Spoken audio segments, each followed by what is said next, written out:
anything I say can and will be used against me because the recorder is there. All right, here we go. So it's been interesting to hear about your guys' situation and a lot of you being smaller markets in Washington State. We have the majority of our markets are fairly small, but we also have some very big and well-established markets that have been around for a lot of years. But all of them have trouble with their boards. If not in creating the board, then in running the boards. It's always an issue. It's the board improvement workshops are always one of our most requested workshops for all of our conferences. Next year, we are going to skip doing a conference, but we're going to do a series of day-long trainings. And the first one that was requested is bring back the woman who did the Build Better boards for a day-long organization. So I can bring my board members, rather than just the market manager, to figure out how we can do this better. Because at the heart of how well your market runs is how well your organization runs. And generally, in most occurrences in my state, it's run by a nonprofit board. So we're going to kind of walk through a little bit about how that works, how you create that board. This is a great little chart that Holly O'Neill put together for us, and this presentation is available on our website. You have the birth, you have this great idea of this thing you want to do, and you have a bunch of volunteers that want to do it. You form a little bit of a legal entity, and there's a bunch of different ways you can do that, and I'm not going to go through those. And then for a farmer's market, then you hire your first staff member, and then you kind of all get together like a little bunch of stars, a little constellation, and it's unclear, you got the board and the staff, but you're all working together to make these things happen.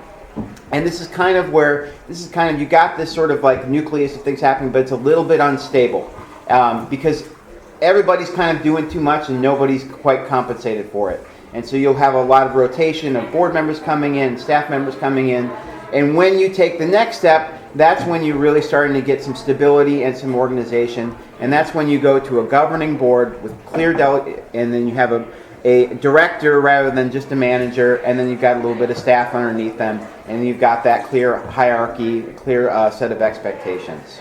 Well, we just changed Robbie's title. Robbie's been with us 4 years. Robbie has been our Homer Farmers Market board manager. And because of this grant and her growing experience, she requested that we change her title from board manager to board director, which we happily did because Robbie is now in charge of our 2 other staff people who are part-time, and she has more responsibility. So we just crossed that bridge. I'd say, yeah, we're in the space between the distinguished board staff working board and becoming an effective governing board with clear. And with this grant that we're operating on, we were able to bring in a board workshop, a board training, which we did about 3 months ago. And it's interesting. Half of our board was like, "We're doing great. There's no problems. Why do we need a board workshop, a board retreat?" And then some of us know that brings you even further together. My first question when I came on the Homer Farmers Market Board is, what year did the market get started? I got 3 answers, all different from 3 different people. We didn't know if we just had our 15th anniversary, or if we already had it, or should we have it. There was only like a 2-year discrepancy. So we hadn't deciphered our own history because we had changed managers. Not a lot. But knowing your history and knowing that birth can give you strength and continuity, and that's what you talked about. A group needs is continuity. Yep. It's really interesting. We're 37 years in, and we're between distinguished board staff roles, but not quite the governing board. You're still there too. Yeah. I'm not executive director. I'm the manager. I'm trying actually right now to get them to change my title. Yeah. We need a little more. Yeah, and there are many boards that actually will never go. There's many well-established nonprofits that will still be a working board because that's what the board is brought together to do. Where they're especially like a big charitable foundation where the board comes together to do all of the fundraising to support an organization. You don't have to graduate to that role. You can stay in that, but you have to have well-developed policies and understanding of how it's going and what the responsibilities are. For a farmer's market, though, it's great to be able to move to the point of having the board be the oversight and then the director or the well-supported market manager having the clear line of the authority to run things. And when I talked about the problems I had in the conflict resolution with my board, it was when the board still wasn't clear that they wanted to give up the power of running the market to me. Because for so many years, they had been a working board, and they had 3 or 4 of them had been there every Sunday or every Saturday doing the setup, doing the takedown, doing all these things. And they hired me so that they didn't have to do that, but they weren't quite prepared for that transition, if that makes sense. I guess Well, I didn't it's- really know what a working board meant, so mine isn't a working board either. So they don't know anything, they just Yeah. govern. Yep. They're not vendors. They are vendors, Most of but they them. don't help. They just come and sell their products, and then they come to meetings. And they come to I meetings. let them know what's going on. Yes. It's a trust in your manager or your director. And I could see where if you've been a board member for many years and you're a vendor and it's your business, so it's so important to you, how to relinquish that power and control. But when you do, and you relieve yourself of that burden, as if you're that kind of person, then you let someone else flourish, and then things can grow beyond your wildest dreams. Yeah, and so this is kind of how things should flow with the board. The board should kind of, ideally the board would control more of the policy and the general oversight of the market, and then the manager would implement those things and through their staff. And it would go from the board to the market manager and then down to the staff, and then the accountability would go back up. The staff would report to the manager to the board. And you can have a lot of problems when your organization starts to mix things up, when board members start contacting staff and interfering in between the market manager is an easy one. And a lot of what in Washington State, what we have, part of why people want to have these board workshops are not just so much how to make their boards better, but to understand how to have that board manager staff relationship. And again, it's always tricky when everybody is overworked and underpaid. And some of these problems just can't be solved when that's the case. So what you have to do is just clearly define roles, expectations, and figure out ways to improve your communication. Because for many years, and when you're first starting a market, there's just going to be no way that you can't all be overworked and underpaid. That's just part of the deal. Sorry. And then so here we go for setting the roles and responsibilities for the board governance, set expectations, write them down, delegate the authority, and then check on the results. So you have your board meetings, you delegate the authority to your manager. The next board meeting, you check on the results. And that should be that's your main governance. Go ahead. One thing we do in Homer, we don't have regular board meetings during the market season. So that relieves that overworked board, in essence, from a monthly meeting. You know, a lot of us feel we're meetinged out, or most of us as a board member are a vendor. So our bylaws state we have to have one meeting, which we often do at the market, standing up in somebody's booth. Often it's our president's because he cleans up fast. And then we just stand around and we meet, and we get that one meeting in, and it's usually because there's a pressing issue. But we have our meetings not during our vending season. So that way our board has a little lighter load in essence. But that's when our director is really on and taking care of all those things. Well, out of our 12 board members, I'm just counted up, at least 10 of us are full season vendors. Yes. So we're always there, essentially. And Robbie, you oftentimes can check in real quick with a number of us real fast to get an opinion or whatnot, or just, to let us know what's going on. So we're all intimately connected with the day-to-day or the week-to-week running of the market, I suppose.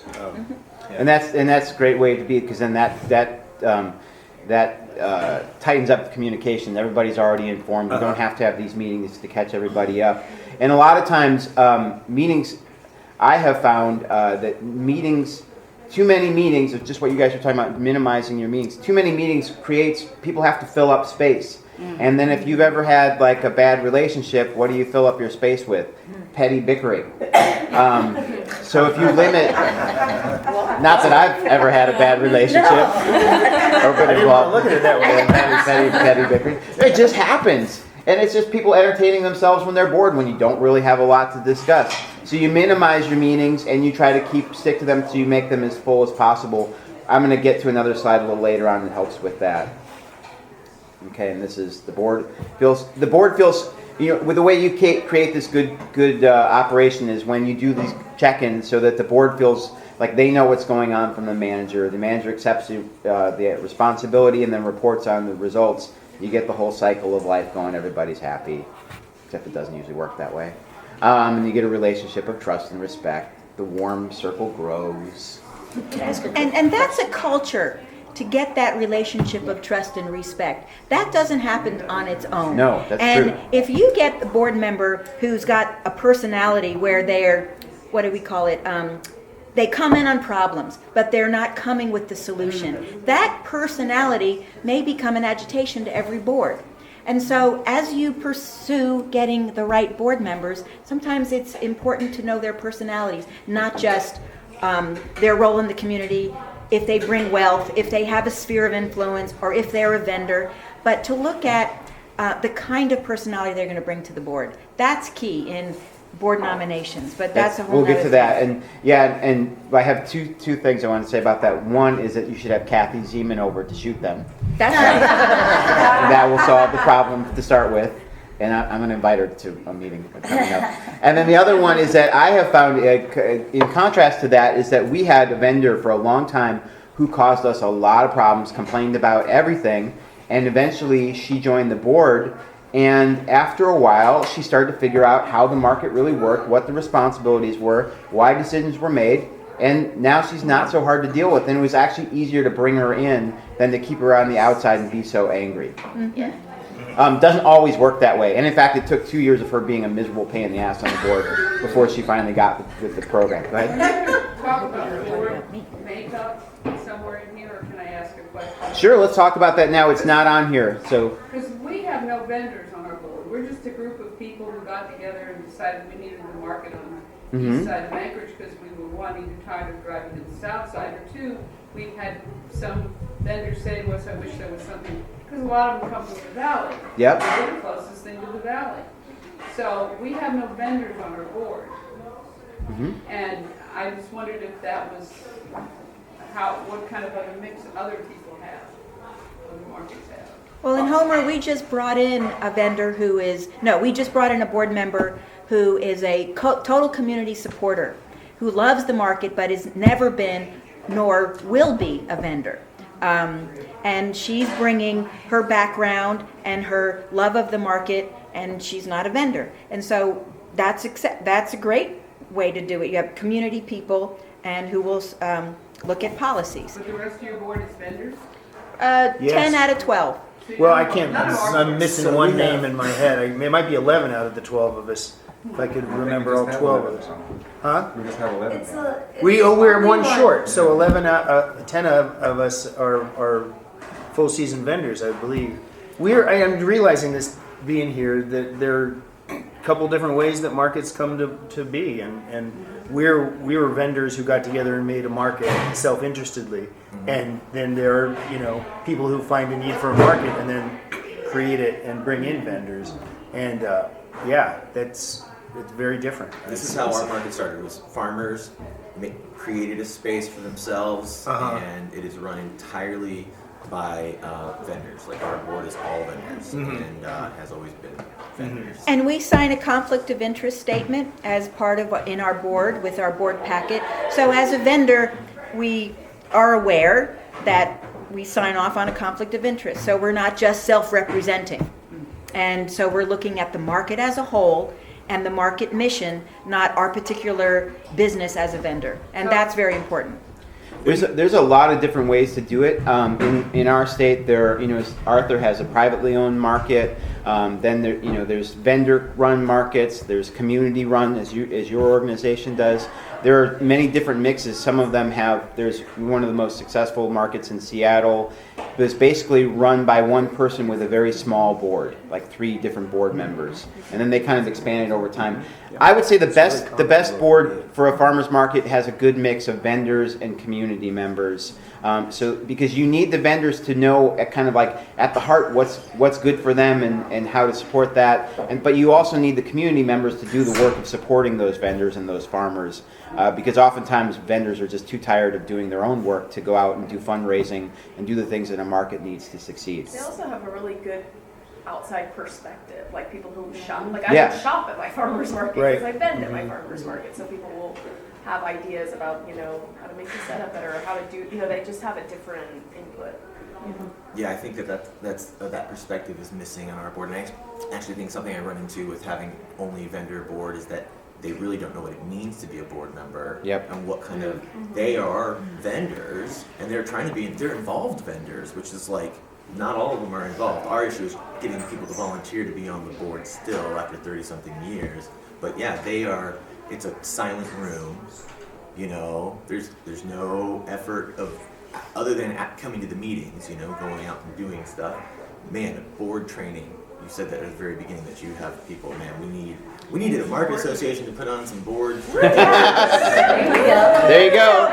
There you So go. on this slide, you have the board at the top, or this slide has the board and then the market manager. But if you look at, so you want your board to trust your market manager. You want your market manager to trust and respect their board. So it's that two-way street. Yep. And if your market manager has a me versus them attitude, that manager is going to create its own animosity. You know, it's like, my board's not doing what I want. They're not doing enough. They put it all on me. Or I want this, I made this recommendation, and they're not supporting it. So it's got that two-way. And your market manager, with their personality and with their maturity, can understand that it is a two-way street. You want from the board wants from you. You want, you know, it is that two-way. And that is how to create that successful relationship. But that often goes unspoken. Yeah, You no, know? it's true. And a lot of there's markets that get ruined when the board won't own up to managing their manager, and because it's difficult and because it's uncomfortable. But a manager can do a lot to damage the market. There's there's a market that I've been dealing with that they went through just recently three managers in 3 years, and they had changed locations 3 times because the manager picked fights with the city. And that manager had come in at kind of the height of sales and made it all kind of tank. And then when they changed locations, in the last 3 years, sales tanked $100,000. And now they're trying to rebuild. They went from 12 board members to 5 board members. The whole organization collapsed because the board didn't do its job of accountability, because they were all friends and they all went to potlucks together, and nobody wanted to be the one to say, this person really needs to go. So basically, a board of directors hires their manager, their director. And if it's on the ownership of a board to hire the right person and to provide for that staff person the training that they need to be successful. And if that board person hires someone because they met him at a potluck, or I've got a friend who needs a job, or they're a vendor and they need more money, but yet they don't have that skills or the ability to learn those skills, because this is not a college degree that you can get being a farmer's market board member. You could get, well, for example, our Robbie, she has an anthropology degree. So not a business degree, not a management degree, not a agricultural degree, but her degree does have something to speak to what we're doing, because she understands people and culture. And that is bringing a lot, because it becomes a culture. And that every board that I've heard about is its own culture. Yep. And, you know, there's no correct model like what you talked about. So it has to grow from within. Yeah, and getting community members on board, you look to those support organizations and other people who have been involved in lots of boards, who know how boards function. One of the things with my market, the Port Townsend Farmers Market, years ago, when I was on the board, I was a farmer delegate, and then there was mostly just whoever was, at the time, it was kind of whoever was the most successful farmer got stuck with running the market. So I was married to the most successful farmer, so she got stuck with running the market, and so then I had to help her. That's how I joined the board. And no one would do events, so I had to do events, even though I hated doing events. But then I learned to like it. I bet Yeah. you're good at events. I'm good at ideas. I'm not good with follow through. Good to know your shortcuts. That's why I'm like an executive director. I have staff. Yeah, delegation. There we go. Anyway, I'm big on that. What were we talking about just before that? Those arrows. The arrows.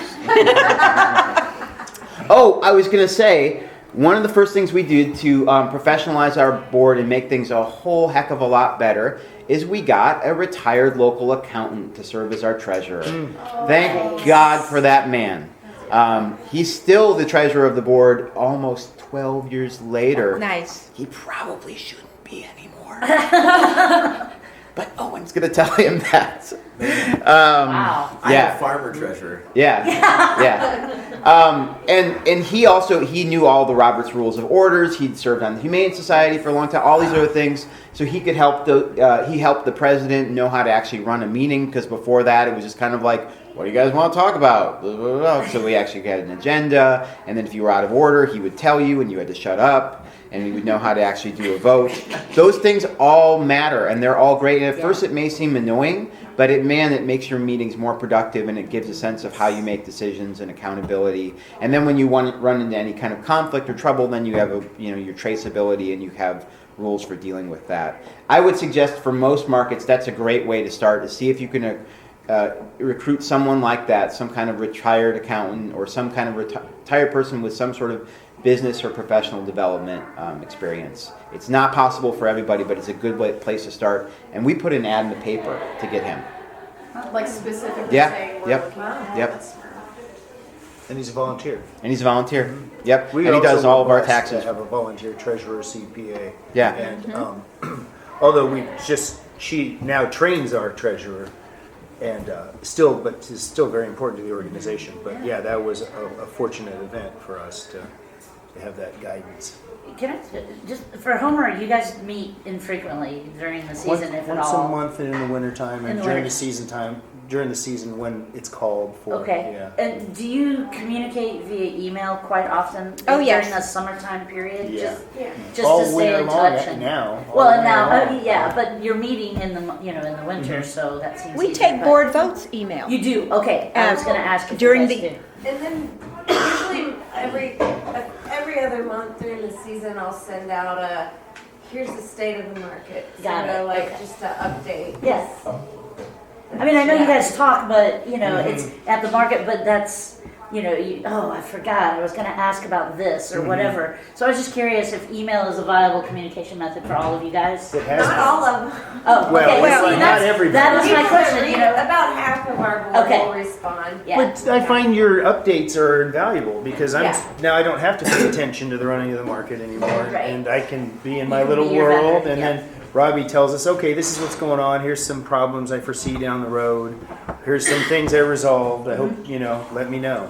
Right. And we're posting all of our agendas, our minutes, on Google Docs, so they're Yeah. available, and that history is available. Exactly. And Robbie has provided training for us, those who need it, to use Google Docs. And if you're a board member and you have weak skills, or you don't have a computer, or you don't have Wi-Fi in your house, Robbie's made herself available to help you with that. Or we don't quite have a board buddy system, but we know who each other's are, and if I need to invite somebody to my house, I'll show them documents. We can do that kind of Okay. thing Yeah. because we have that community culture that we're in this together, and that's really why I think our board is successful. Yeah, and I like that point, because one of the things I want to talk about in the conflict resolution thing is that I've always seen my role as a director of any organization, of being director of a farmer's market or the director of the state association, is that I'm in service to the members, I'm in service to the board, I'm in service to my staff. So the same thing, like I spend a lot of time doing tech support help for board members. If they can't get the stuff, then I'll help set it up on their computer for them. And just having that sort of spirit of we're all here to serve each other. And we're here to serve and to lead. We're not necessarily here to dictate or to tell everybody what to do. And that helps build up that trust. I wanted to go forward to one thing. So here's a little calculations for the board's value in time, being people together, monitoring performance, making decisions is a bigger one, and then learning and thinking strategically. And that's really what over time, what the board is really useful for, is kind of thinking long-term and setting those kind of long-term goals of basically steering the ship. And the ship does not steer correctly when everybody's going like this. The ship steers best when everybody makes a slight correction of where they want to head longer terms. And that comes through calmness and through trust. Yeah, isn't that beautiful? I was gonna say, are you the fox? Yeah. Yeah. Yeah. And they're two kittens. You know, that's interesting that those are young creatures because no matter how old or seasoned. No, I think it is because. Ageism. No, Different because. ages, they eat each other, so. Oh, there you go. Well, what I was Wow. getting at is you think of, you know, young people or young creatures, they're learning. They're learning how to navigate their world. They're learning how to survive. So no matter how old a board is or an organization or a farmer's market, there's always going to be change. Change is constant. So you're always learning. And what is it that we need to learn? So every few years it's good to reassess. And I don't know if we're going to address short-term planning, long-term planning. You know, boards have spent a lot of time on that, but that depends on its mission. But, you know, you're always going to learn and reassess and have those self-check evaluations. So it's cute that they're so little. Yeah. Well, no, it's true. Well, think of this as part of a fledgling organization. You know, this we've all just hatched out together, and we're going to build this thing together. But this relationship is so key. You know, it's definitely been things have been smoothest for me when I've had that relationship as with my board presidents before, and I was lucky even through all that conflict. I did have that relationship through most of it with one board president, and then it switched, and then it switched back to the old board president who I had that same relationship with. It's great to be on the same page because you are the two that are basically steering the ship together. So it's helpful to have you on the same page. What you do want to, there's another slide at the beginning though. You want that relationship, but you don't want that relationship to be exclusionary. You don't want it to be you two and then everybody else is over here. And so she started out with this, this is how so many, you know, like I know a lot of market managers that feel this way. Like they've got this big thing to run and they don't feel like they're well supported. So they're like, That's what people told me to do when I got the job. Just run screen. yeah. Well, no, and then, you know, when I took over my job for Port Townsend, it was 5 market managers in 5 years, and all of them left like that. So, you know, the goal is you want to go from that, and you know you have that relationship with the two of you together, and then ultimately you end up like this. That's when you know you've got a good organization. It looks like you guys in Homer have that. You guys all seem like you're having a good time together. These That's the way it should be. animals hate each other. The meerkats? There are too many nature programs. I'm really confused with these two slides because at some point, you know, like owls eat foxes and foxes eat owls. Okay.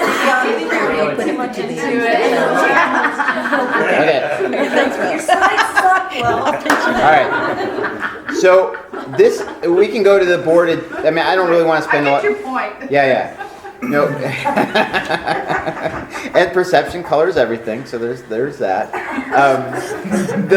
The one of the things that I worked so hard with my previous board for Port Townsend, and this don't look exactly about what's in it, and what I'm working on now with the state association, because when I came into the state association, Washington State Association's been around since 1978. But it was going through its own board and staff turmoil before I came in. In fact, most of the staff had quit this spring, and the executive director was trying to retire, and the board was all too busy to do the work of replacing everybody, and it kind of just went in a little bit of a turmoil.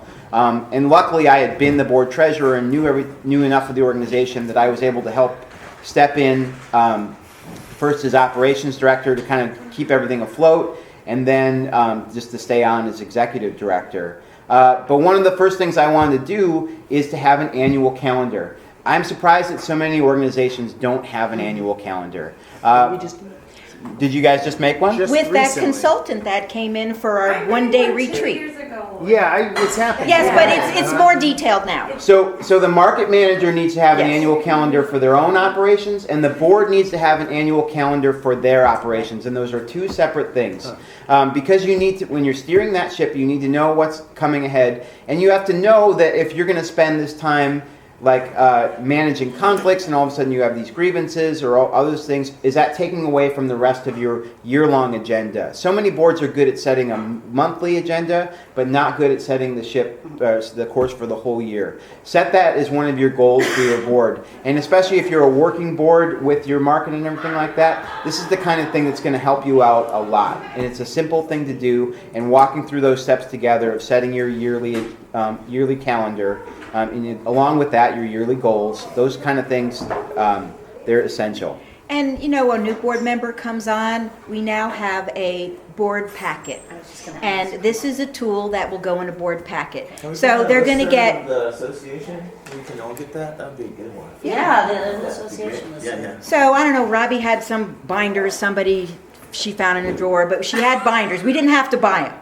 And so, because that would have been like a whole nother expenditure, and we had to look at that. So we got board manuals with our policies, our bylaws, who we are, Nice. so we can contact each other. This is an essential tool, and it should be a board calendar, our conflict of interest statement, and right up top, our mission statement, which is on our board policy. So we know our prime program, our market, our prime, the people we take care of is each other and the vendors, and when I say each other, our staff. Our job descriptions should be in a board manual. Descriptions for ourselves as board members, but a job description for our staff and for every staff person. And in it should be really an evaluation tool, so a board knows we're going to self-evaluate and evaluate our staff. And that's just a general best practices for any board. So when you have that new person come on, do you just like, here's your board packet, and then you just like walk away, or do you guys train that person? Is there, like you said that you don't really have a buddy system? We but- have not initiated a formal board buddy system, Okay. but so that's Yeah, I want to speak to that because I think this is one of the things that is kind of a misconception, is that these packets and all these things are really helpful. They need to be done. You Right. need to have them, especially as you become a more sophisticated organization. But they're kind of like they're more of like what you go back to. Like this board calendar thing, you guys need to develop this together in one place. Any of that board packet stuff you're talking about, that needs to be stuff, if you want it to be useful and if you want it to be things that'll improve your board, you have to go over it together in person, and that's part of what you do in your board meetings. That's why like things like this kind of, these state association gatherings are so useful. Like on our website for our Farmers Market Association, we have every workshop PDF from the conference. Do people look at them? Not really. And if they do, are they really going to get what they would have got if they sat there in the workshop? Right, no. Not quite as much. The real value is coming together and teaching each other and sharing your experiences. You can't get away from that. So you've got to develop these things together so that people internalize them and share the values and know what's going on. You can't just hand them a packet. so a good thing. Let's say I'm thinking out loud like right now. You ask your new board member and another board member, and this might be initiated by your director, come to the meeting 15 minutes early. And let's go over that real quick. So then when the meeting starts, it's not like a cold call. They're not in there giving their manual and they're sitting there like, and you say welcome. You ask them, who they are. But if you just spent 15 minutes, you get that warm fuzzy and they get that welcome. And it doesn't even have to be an official board buddy, because that sounds so, it's like make-believe alliteration. Yeah. Yeah, and I do want to say that there are those people who actually will read everything, and you want to like make that person your secretary or your president. Like, give them you have now just sorted out the person you want to give more responsibility to. Yeah. Yep. So I haven't found that guy yet. Yeah. Could you talk more about board evaluation and what that looks like? Not all boards practice that, but it would be, is it on your calendar? I saw it, that's why I mentioned it. September, August, board self-evaluation. Oh, Yeah. June, begin board self-evaluation. and so that's a way a board member asks themselves, are they doing their job? And I'd really say very few boards do that. But a consultant is going to tell you that that's best practices, and you can probably find a tool. And that way, the staff, it takes the ownership off of the staff, the director or the manager, to wonder, well, my board's just not helping me enough. They're not governing. They're in my business managing what I'm supposed to manage. And with the self-evaluation tool, it clarifies the board role. So that clarification, they can get out of the way of the director and the manager. And that way they're not going to be, heavy-handed. Or they don't have to go, let's say in our case we have an EBT coordinator. As a board member, I'm not going to get in her business and ask her to do other things. Oh, well, Robbie's busy. Can you do this? Well, if Robbie didn't ask her, I should stay out of the way. It's none of my business as a board member. And so a board self-evaluation tool clarifies how a board should function, what the board member's role is. And so it's just that formalization. And it's something we have yet to adopt ourselves. Right. We're still just talking about it, We'll be doing good when we get all of our employees evaluated, And Yeah, and that's a key thing that too many organizations let slip. It's funny. Just now that I'm the executive director of an organization, I did evaluate. So I was hired in September. I did employee evaluations in October, and then it was on the calendar to do them again in January. And everything was running smooth. So I asked my employees, like, "Do we really need to do this again?" And they were kind of disappointed that I was thinking of not doing it. They wanted the chance to have that check-in. And so it was a really good lesson to me of like, okay, I'm really busy. I'm trying to run this conference, but this means something to them. I need to take this extra time to make sure they check in. And mostly it was like, you're doing great. Everything's running smoothly, but at least we can kind of document that. And That's a good point, because they get that, they get to be heard. Yeah, a board definitely. member can get to be heard, and that just creates a clear culture and a culture of understanding instead of that we're too busy, we don't have time for this. It makes everyone have a stakeholder. And that creates that feeling of safety and control and trust. Yeah. And so I need to remember that too of taking that. What didn't take very long at all. It wasn't really a distraction, and it made everything better. So I was glad we did that. And in our case, since Robbie is a trained anthropologist and she knows her generation as a millennial, she points out millennials need this more I'm than a millennial. people. Well, you're not, but it's some of our staff members are. And they, like you said, they need to know, first of all, it's a time to give them a pat on the back. Yeah, you're doing a great job. Or this is where you can improve, but then you say it and you present it to them because there's results. And if there's, and instead of just saying, they're awful, we need to get rid of them, you give them a chance to improve, and you give them the training that they need to improve. And that way, you can keep some continuity. That disaster, 5 managers, 5 years, once you start getting chopped like that, you lose community continuity, your own culture continuity. So giving staff and board a chance to improve and identify their weaknesses, you can learn from that. And that creates, I call it continuity and strength. Yep. So ideally, when you have a board-run organization, you have your you have your elected board of representatives, and I don't know. It seems like there's a lot of 12s, or 11 or 12s in Washington State, but it can be any. I think it can be just about any number. 6, 9. 6. The most important, then you have how does the board break down, and you'll have the committees. And committees of every board organization I know is always where stuff gets sticky, and where people are they form committees, then the committees don't do anything, then they feel bad about it, then they say they're going to do it again, when half the time they just need to have less committees. The key committee you need to have is your executive committee, and your executive committee is your president, your vice president, your treasurer, and your secretary. You don't even need a treasurer. I'm not sorry. On that committee. You do need your treasurer on that committee. You don't need a vice president. If you only have 3 people, you don't need a vice president. But you need the president is basically going to be kind of the person who sets the agenda for the meeting, the person who runs the meeting, and the person who's going to have the primary relationship with the manager and do that accountability. Oftentimes the president is also the sort of outreach to the community or to the membership as well. The secretary is in charge of keeping the records for the organization, doing the minutes, and that's a more vital role than a lot of organizations understand. You really need somebody that's good at that. That's the person who keeps your history, who keeps your story, who knows all of those things. And then the treasurer, of course, is going to provide your financial accountability. The treasurer does not have to do the bookkeeping. The treasurer does not have to do the accounting. The treasurer has to be in conversation with the people who are doing those things, also your manager, to make sure that those things are happening properly and on time. That's one of the things you set up in your calendar so it doesn't come down to, it's tax time. Did anyone file this year? Or what bills did we pay? Who's signing the checks? Usually the treasurer. You'll often have the board, the manager will sign checks, or sometimes the manager won't, and only the board treasurer or the president will sign checks. It can be done different ways. That committee is generally going to be the one that's going to be doing the most conversation and most oversight of the staff. they're going to have most of the responsibility.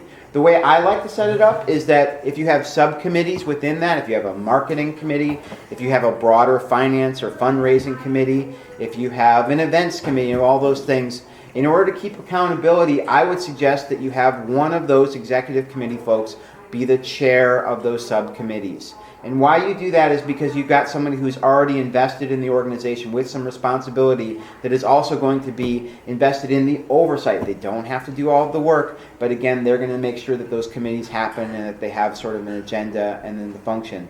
Because, like I said, too many times I'll see organizations say, well, I'm the treasurer, so I don't have to do anything more than that. So the rest of you board members, you should run all the committees and do those other things. And it just almost never happens that way unless you have really fantastic people. You left out one key committee. I've had lots of board training in my previous career. Is a nominating committee. Oh, yeah. And Yep. board perpetuity is key to any happy, successful organization. And the nominating doesn't have to be a committee. It could just be, I have a friend, they want to, they said they'd serve on the board. You know, I come from this place where we even had packets for potential board members. We would interview them, and they were essentially interviewing the board. This is in a nonprofit arts association world, very different in another state.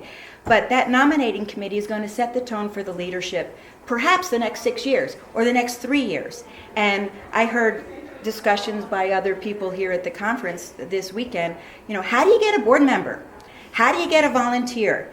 And it can come, like in our case, Robbie vets a lot of people, and she finds out, is there interest? And that's important because we also know they will inherently support our director. But it often comes from a nominating committee. And a nominating committee is often, in best practice, is made up of your past president. And a past president, if you are lucky enough to have one, if not, your president may stay president for several years, like in our case, which is good leadership and continuity also. But you have to find those right people and bring them on, because somebody's going to move, somebody's going to be burnt out, you know, someone's just going to change. We lost a key board member to insurance issues, and that left a huge void. So we had to fill that position. And, you know, so don't forget that committee of nominating.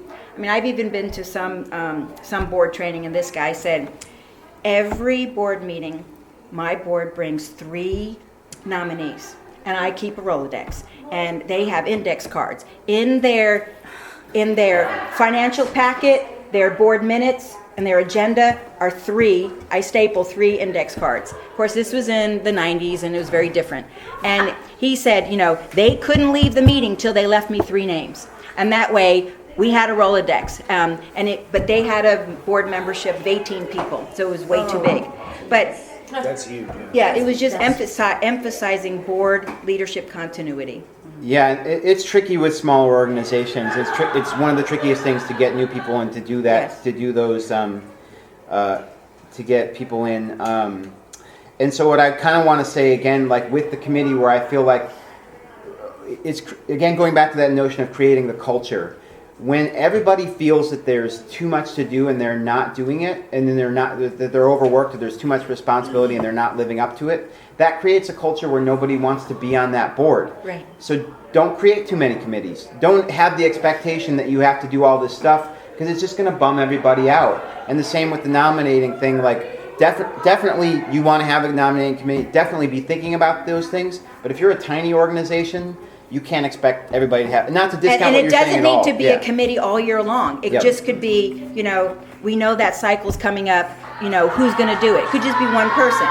Just don't, go ahead, Robbie, you were going to interject. I think within Alaska, and a lot of you guys I've talked to, it's really hard because our communities are so small. That's right. And everybody's sitting on Other 3 or 4 boards. boards or organizations. Well, our so- Rolodex has always been our membership.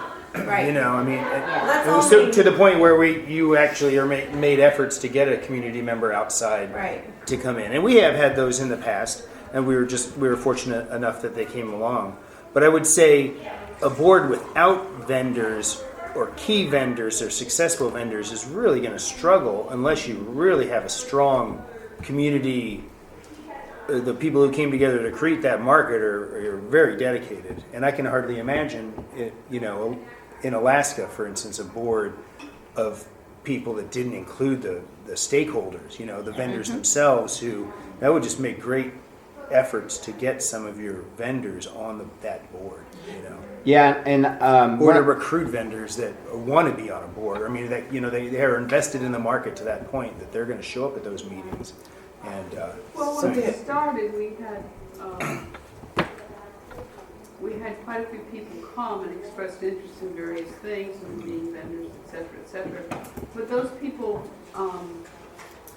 fell off, and we ended up with just they were vendors who left the market, basically. Well, some of them never showed up at the market, and when we did open it, and others did, but they never really got involved in the board part of it. So it was almost as if we're going to provide the place, and they're going to show up and do the work. Except that our board,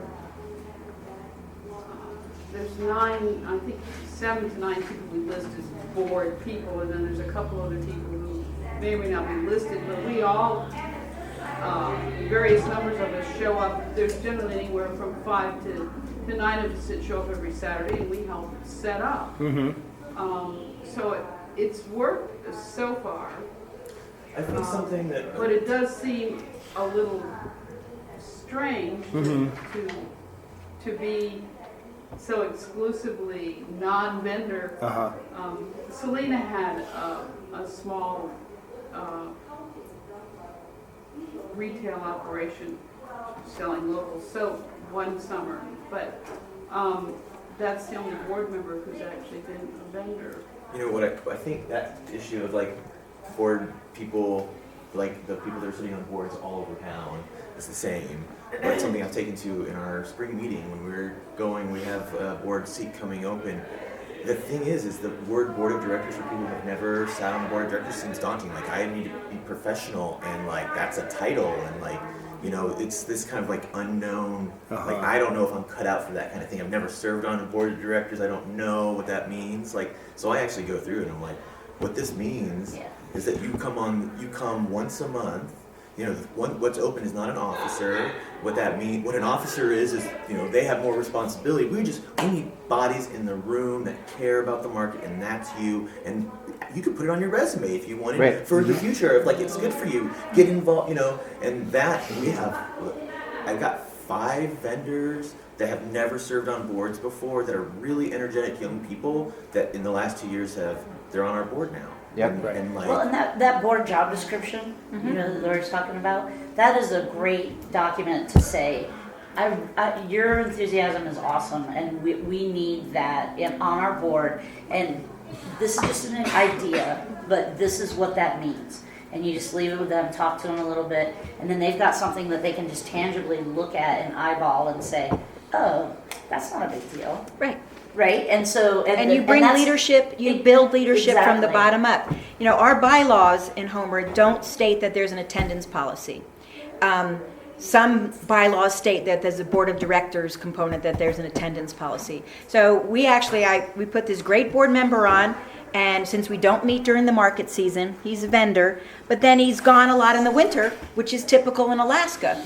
So we're not talking about an attendance policy for a board of directors member, but lots of organizations already have that in place. It's just like if you get a sample bylaws that you can find online, chances are it's going to have a board member's attendance policy. we have board member attendance policies. It's helped us out, I think. Yeah, One thing if you get a crappy board member, it's one way to get them off the board.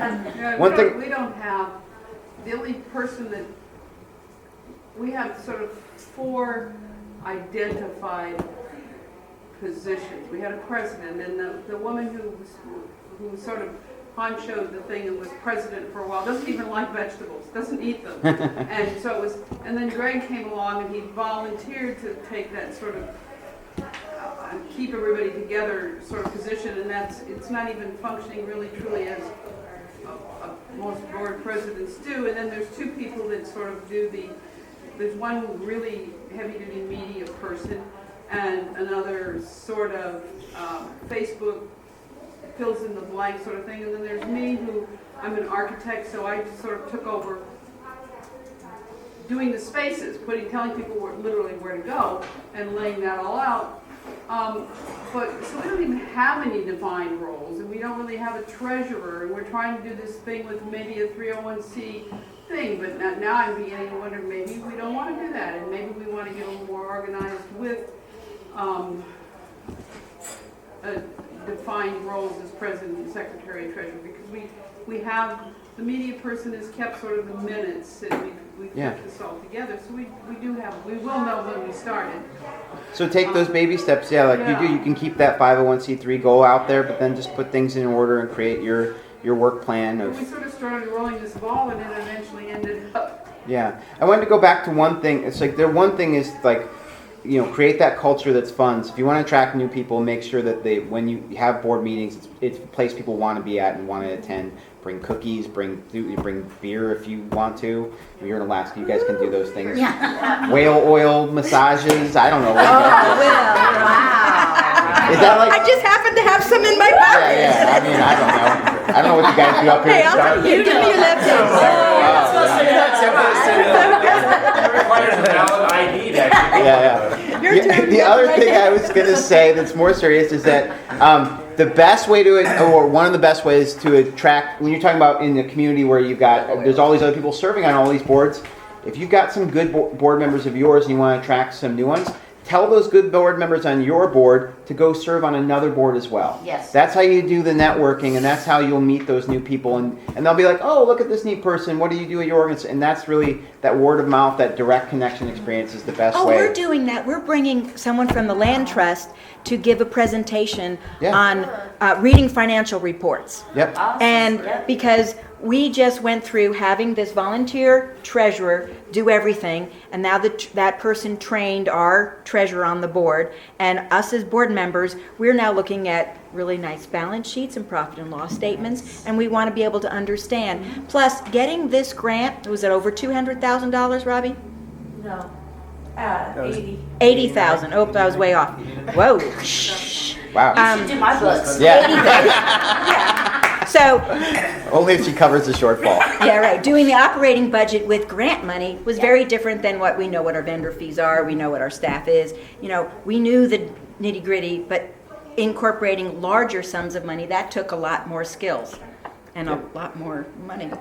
And I will also throw out there that we don't have a board for our market organization, but I am on a couple of local boards, and the prestige factor really helps. Like, people want to be on a board if, like, oh, the CEO's on that board or whatever, right? Like, you have a couple people on there who are sort of like big names in the community. That really helps to attract more people. And the way to start that is to go have one of your board members on the Land Trust board, make those connections, have one of yours on the Whale Oil Massage Guild board, whatever it is. I'm sorry, guys. Massage Guild. Yeah. It's not really funny. We have to talk. Conflict of interest is something that gets talked a lot about. I don't find that the overt conflict of interest sort of things are that problem. That's more for bigger boards than it is for a lot of smaller farmers market boards. The conflict of interest in smaller market boards comes about more between the vendors serving on the board not being able to make decisions that might not benefit them in the short term. Whenever I've seen problems with farmers market organizations being able to grow is when you'll have a bunch of vendors who get on the board only to protect their own interests, or a board that is too afraid to make changes that will upset in the short term some vendors. We're talking in the marketing meeting the other day. When I went about making a series of changes at my farmers market. When I came on as manager, we opened at 9:30 and we closed at 1:30, and the first day of operations was like April 24th, and the last day was October 13th.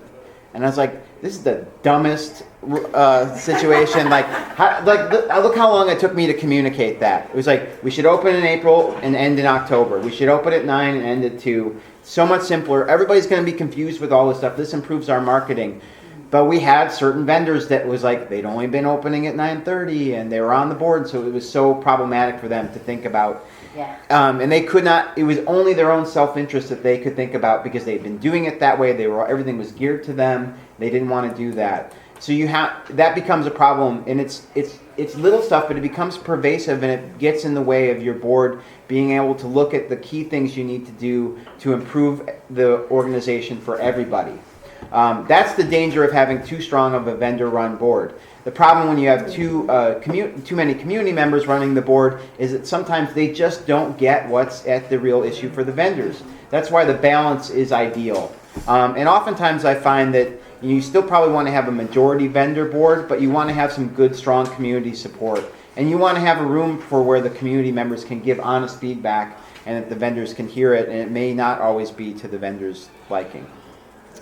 But there are some more code of ethics, things like that. One of the things for our state organization is that we got a grant to do education for SNAP Ed, which is the SNAP EBT cards. And we do sub-grants to different markets to be able to do some of the coordination of that education. Well, it turns out like half of our board members got those sub-grants. So we were like, this doesn't really work very well for us. So this year those board members have to leave because that becomes more of a code of ethics. We can't be awarding all contracts to our own board members. That's more what these code of ethics things are for. It's more of a bigger general thing. Than it is sort of that little stuff. And for more organizations, you're going to be dealing with that little stuff. The essential tool, board agenda, board calendar, the committee rules, the code of ethics, the regular support or regular communication, and then again we go back to that recruitment, super important to make sure that the organization goes forward. That's a more contemporary term, recruitment, not nominating. Yep. We drafted. Yeah, that sounds so military. You're drafted. But Volunteer. And that's the end of that presentation, and then open it up to more questions and talks and captured. One of the quotes I heard during this talk down in Washington was take off your vendor hat and look at what's best for the market. Yep, And that sure. is one of the quotes that from that whole conference that has really resonated with me, and I remember more than anything else. Good. That's awesome, Tiffany. And you're not wearing the hat right now. No, it is. No hat. I don't, because I'm all about what's best for the market, and Yeah. I'm very flexible with my own. It's not don't care is not the right word, but I'm very flexible and want the best for the community more than myself. So you were saying how Robbie does like kind of recruitment for your board and stuff like Well, that. we all do. It's Sure. also a I mean, whole yeah, board you kind of members. like vet some folks. Well, she's an anthropologist, I so thought- she's So Trained. I'm bored. going to dig them up. Yeah. Oh, nice. Well We had played. Thank you. Yeah, well three played. seats coming open in one election for our board, and it was like I knew it was an eminent situation, and so I was going around being like, "Hey, you would be great on our board," you know. And I got approached by one of our current board members. Is like, "Are you trying to create the board that's supporting what your agenda is? Uh-huh. You can't be doing that." Oh, I We almost got- got fired once for doing that very thing. We got to recruit. And I'm like, oh, I'm not at all, you know, like that's not what I was. I'm just like, who's gonna stand up? Who's gonna speak up? Yeah. I was just trying to get to. And Yeah, so I can see that there's like happening. this Yes. balance. It is a balance. They You set do your have to do salary. it, and they have Yeah. to do it. It works together. So that's a balancing act. One thing to look at is people who are volunteering at your market already. Like that's how we ended up with Tiffany. She's not only a vendor, but We she- dug her up. Well, anytime we Yeah. would have events, like Tiffany was like, "Sign me up, I want to help." So it's like, well, you should just be on the board then because you're already doing it. Yeah, or even Yeah. frequent customers. Yeah, Yeah. yeah, that's how we got our community members. So. Oh, that's a good idea. It's just Yeah. sort of, Or donors. even board Yeah. members are liable to do that though. Board members can recruit members that support their view. And That's I mean, true. it's just always a dynamic that I guess could be going on. And we're fortunate enough not to like be suspicious of Robbie. You know, I mean, maybe one of our board members is. I don't know. I haven't heard that talk. She's an But I certainly anthropologist, do you know. know over the Yeah, right, years, right. I've seen it happen that a particular board member will recruit people that are sort of, you know, It should be up to the whole board to keep Thumbs their up. eyes open for somebody Absolutely, about to get on yeah. the board. And I mean, Robbie's come to me before and been like, hey, go talk to this vendor and see if they'd be interested in it and let them know what we do. Right. And I've done that, and everybody should have their eyes open all the time for somebody that would fit. Mm-hmm. Yeah, after my organization had that vendor mutiny and everything like that, I recruited 2 vendors to be on the board, and I said, you don't have to do anything, just come to the board meeting and agree with me. And they totally did. It was great. It was great. Yeah. And I bought them beers. Yeah. Well, here's a quick story, worst case scenario. I was working at an organization, I was 30 hours a week. We had raised enough money, and I was about to go to 40 hours a week. And we didn't have a nominating committee. We had 3 board seats, and nobody was stepping up. So I found some good people in the community. Yes, they were my friends. And they were voted on the board. And so then I had some board members, these people are gonna give you a raise. You just brought people on the board to take you from 30 hours a week to 40 hours a week and raise your pay. Well, I wasn't even thinking about that way. Yeah. I was looking at, I want a full board. I want people to function and be good board members. And they were like, well, they did an evaluation of me. They needed a new job description. And they then created their own nominating committee, and I was never to nominate a board member again. And I was like, that's fine. So they're functioning. But it could always twist the other way. And that's why when you have best practices, good tools, and I mean, you're showing tool thing 1, 2, 3, 4. You have those things in place, you protect your staff. And that's a board member's job, is to keep it clear and protect your staff. What I did after I got approached by that board member is every market's probably got one of these, I'm assuming, is that person that knows what's going on with everybody at the market. She knows this kid did this, that. Did she rat you out? No, I went to her and I was like, you need to go. Right. Or I know you know Yeah. who these people are and what's going on. Bring us a new member. Bring us, and she did get onto the nominating committee, but that has been like, there's none of the board members. I did like the idea of having a past president, but we don't have that. He's not around anymore. But man, this lady, just find the one lady that's like so snoops, she knows what's going on. That's the lady that should be your nominator, because man, she really knows who's really That's gonna right. step up. She kind of pre-vets them for you. Probably, yeah. I don't have to deal with any of that anymore. So. I would say with this small town, the same people serve on all the boards come into that if you want to get something done, ask a busy person. Yes. Don't ask don't be afraid to ask someone who's already serving on another board or whatever, because it's the busy go-getters, advocates that Want to do make the things time. and have that mindset that they want to participate and want to get stuff done. So don't be afraid to ask the busy person, because it's the busy people that get stuff done.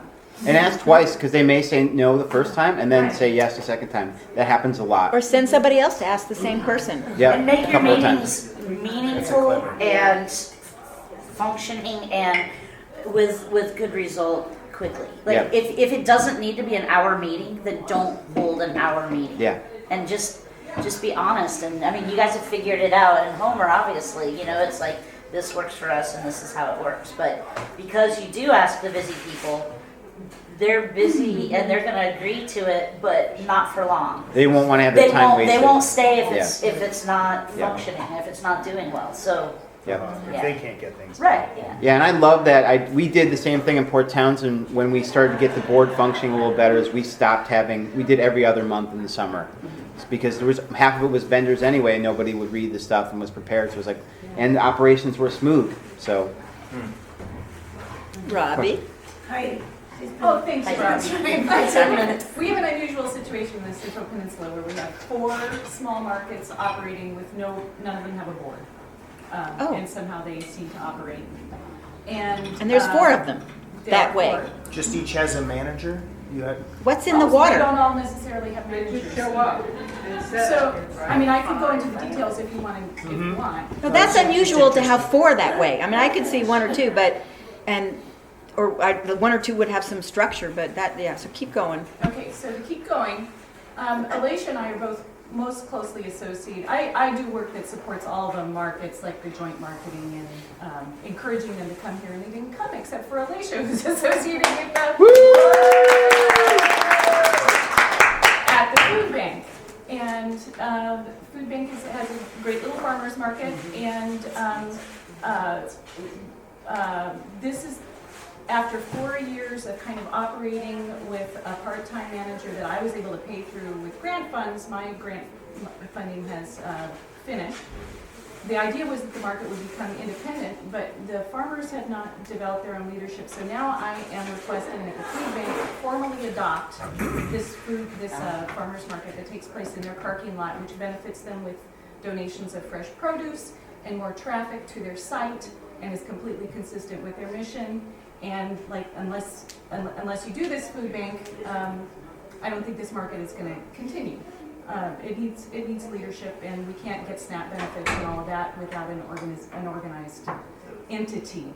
So I guess this is a unit. I'm looking for any specific advice for leadership. Assuming the board of the food bank says yes, would we think about creating a separate board for the market, or is that really just a committee of the food bank board, or does it really matter?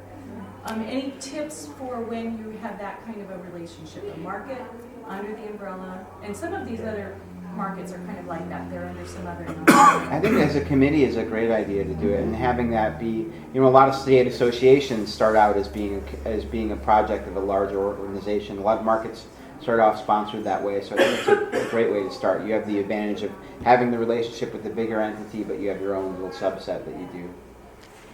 I had a conversation with a woman from Calypso. Is she here? I don't see her. She's upstairs. And Calypso said that they're starting a farmer's market, but she was wondering about having a separate mission statement for their farmer's market. And after being at this conference, she's realizing that they are two separate things. So the food pantry has a separate mission. A farmer's market is a separate mission. But starting with baby steps, like what Will suggests, is always more successful. It's more grassroots. It's from the bottom up, not the top down. And not to say in 2 years from now or 3 years from now, it won't become separate. But if you don't want to lose it, it's probably better to do baby steps. But like what Calypso just learned, it is two separate missions. And that's just something to know. And as the leaders, you take that big picture instead of, we're just going to get through this year. You get that big vision and you say, there's a need. And how can we address this need in the community? Your key players. And I have found the longer I live, more happens in the parking lot than in a meeting. True. And so, like, if I know I want something out of Paul, I'm not going to bring it up in a board meeting. I'm going to loiter by his truck, and I'm going to stalk him. I'm going to corner him. I'm going to align him. I'm going to bring the gavel. Lori's lawyering again. I know. And I'm going to say, this is an idea. Would you back me on this? Or I'm going to set the stage. And you can do that, and then when you bring it to your board meeting, you already know you've got a second, or you've got that other person to vote. Or I may even say, do you think, and I'll mention 2 other people on board, do you think they're going to help you? And so then, if it does come to a vote, you already have people to support it. Yep, that's great. Veronica, how do you all do that? Because you have kind of a similar... I was going to say that I would say something a little bit different, which is that depending on the scope of the food bank's work, you may not want to remind them that they are taking on a farmer's market, because if the board of the food bank starts thinking about that, they might start asking themselves, why are we doing that? Right. And so for everyone's sake, it might be a little bit easier to just have a staff liaison and not really even talk to the governing board of this much larger organization, because I've seen this happen where they're suddenly like, what are we doing? Right, yeah. What program? No, that's How true. does this fit our mission? Yep. Might be too much trouble. Honestly, our thing is different. Our governing board doesn't involve themselves in our projects. Like, we invite them to celebrations, right? But no, it's really just we have staff that do it, and we make the decisions in-house, and I think we'll continue doing that. Like, we certainly have community mandated support and report to our local community council, but in our neighborhood, people don't show up to meetings, right? It's not like the culture, and it's hard to get people to do that. And I don't want to invite them to another meeting. I want to invite them to the market. So Yeah. Yeah. And that's an important thing. Is it's like what I said earlier of like, don't stress too much if you can't get committees going and all these things, because a lot of times people don't want to come to the meetings. They just want to do the thing. So focus on doing the thing, and then focus on setting up meetings that support doing the thing, not having meetings or committees or structures for structure's sake. Heidi, aside from the food bank market, does somebody collect fees, or is it just completely informal? We have use of this lot. No, and- each of the markets has a structure. So Uh-huh. there's a Kenai, and I don't call them all farmers markets, but Kenai Chamber of Commerce Visitor Center operates a Saturday market in their parking lot. Okay. That has some farmers. So they handle the accounting. Yeah. And same, the Wednesday market in Soldotna is also sponsored by the Chamber of Commerce, but I'm not entirely sure. There's a designated manager and collect fees for that. Uh-huh. And then the oldest market in our area is the Soldotna Saturday market that operates in a parking lot. And they operate without a paid manager. Somebody wrote up some simple rules 20 years ago. Uh-huh. And they just they collect fees that go to advertising and pay the How long have they liability been? How long has insurance. that market been going? 25 years. 25 Yeah, years. that's great. And it should be. Sounds like it's Uh-huh. not broken. Yeah. It's working, but people are, the leadership is aging. They really Uh-huh. need somebody to step up and. Yeah. I think that's So part I'm- of the, oh, sorry. Yeah. We could have gone that way. I can see the Homer Farmers Market. In fact, some of us on the board probably still kind of like wish for or think about that. Like it was just an easy. You know what I mean by that. It's just like I'll try to explain. With the beginning, we were just a bunch of people who showed up, and we were all wanted to make a market happen. It was sort of like, okay, this is what we got to do. All we need is some customers, and we got a farmers market, and that's what it took, and it worked really good because, and we did have a board, and but it was very informal, and we still are very informal.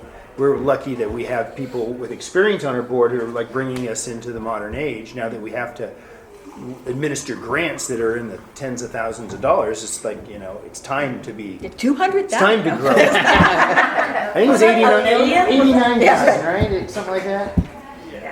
What? Maybe the dollar sign looked like a 2. I So changed my glasses. but that's still a struggle on our board. Is there's that culture and that longing, just like, why can't we just show up and do it like we always did it? Why do we have to mess around with this stuff? I don't need a job description. There's a lot of that. We don't need insurance. We're too important to our community now, and we owe it to them to. Well, that's one of the reasons. I feel like. It's scary to me, right? As a board member, it was scary to me to think, wow, we have to administer that kind of money responsibly. And It can be scarier. well, if we hadn't had people like you and Lori and some other new board members, I don't have to name, who really have the real stuff on it. You guys know what a board is. I didn't. I mean, we dispense with Robert's Rules of Order right away. I mean, But you guys had complete bylaws. The bylaws have not been amended since I've known, and they speak. we did just enough. Yeah, and that just enough gets you there. Yeah, I mean, success is success. If it's working for you, then the problem, so many of these documents that we talk about is created for when it's not working. It's all fallback stuff. So we talk about all these things, and that's why that stuff gets created. Because if it's working, you can go for 20 years without problems. Most of the time, it doesn't go that smoothly, so that people have to come up with processes. And as things get bigger, it's not easy enough to just have a couple people show up in a parking lot and make it happen. Suddenly it gets bigger and you have conflicts, or the things come about where you have to create some kind of organization. And I did want to go back to, because I feel like a total idiot for not saying one of the key things that a farmers market board needs to do is basically to set those bylaws and then to set the guidelines for the organization. That's really the heart of what at least the boards that I've worked with have done. They set kind of like the operating template for how the market organization runs itself, what the rules are, and those guidelines are what they check in with every year to make sure it's working for all those vendors. And that's something that then in case like the farmers market manager, was in charge of making sure that those guidelines were not enforced, but actualized within the farmers market organization. But the board was the one that listened to everybody and set up those rules and set up that structure for everybody. And that becomes the important distinction in the organization. When we did our history with that board consultant, we brought in the people who helped found the board. And one of the things, the greatest thing that we revealed, which it was already the truth, is there was an intention at the Homer's Farmers Market to have 70% produce vendors and 30% craft vendors. Is that the ratio? Mm-hmm. And with that, we put our food vendors in with that 70%. But that intention alone, that statement created that guideline and that policy to be a farmer's market. And we support produce vendors, not more than any other vendor, but to keep that ratio. And that was from the inception. It's, I guess, spelled out in the policy manual, not so much in the bylaws. Right. But that gives our manager, when we're taking applications, when new people are looking at it, we know what ratio to keep. And when our customers come shop, they know that there's a strength of produce people. And that's the farmer's market. And we just got another board member back, which is so funny because he had served on the board. And he goes, I'm here because I'm a produce vendor and I speak for produce vendors. And so we know that conflict of interest statement is going to be really important at times because you look at the market, not just, I'm a produce vendor and I want the best for produce people. We want the best for everybody involved. He's like the Lorax of produce. Yeah, but it was an original intention to have that blend. So we're not perceived as a crafty schlock thing going on. And so we, yeah. Oh no, that's a flea market is Yes. what it was, how it was put back then. Yeah. There was, for Didn't some want to be a reason, flea there was market. a sort of a shadow of we all felt threatened that, when we organized, those are going to be, and those are the initial pressures when we first organized the market. Because, hey, there's this place where you can pull up a truck and sell. And so a lot of people came, with people with concert t-shirts and all that sort of stuff. And, of course, that got turned down. We had a clear vision in the beginning. But, yeah, there was that feeling of a threat.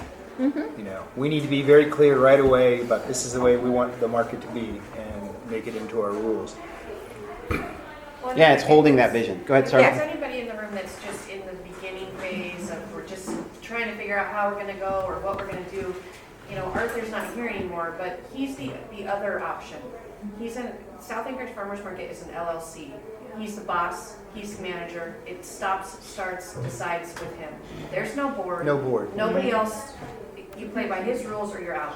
And that is an option. He's 12 years old. It's one of the most successful farmers markets in Anchorage. He's got 40 vendors. It works. So you don't always have to go this route. And I'm sure Arthur would be glad to answer any questions, not during the hours of 8 to 5 Monday through Friday when he's being the director of that, but after hours, he would love to probably share that with you. I do want to say, not to counter that, Arthur seems like an exceptional individual because so many private-owned markets that I've dealt with in Washington State become those markets that somebody forms a community nonprofit market as a split off of because that sort of... And that has happened. Mm-hmm. Yeah. Multiple vendors have left Arthur's Market and gone and created another alternative. And Anchorage is big enough to support all of those. Yeah. But yeah, it takes a unique individual to be able to do that as well as it sounds like he's doing that. Yeah. Go ahead. In Washington, are all of the markets in the association 501c3 nonprofits? No. What are the other business models? There's some LLCs. Most of them are state nonprofits. So they're registered nonprofit with the state of Washington, but then it's, I don't know. They're probably for-profit corporations. With the federal, but I can't remember the exact designation. That's how our market is. We're Alaska State nonprofit in good standing with the state, pay federal taxes. Yeah. And what does that mean? Like on the ground? That's a good question.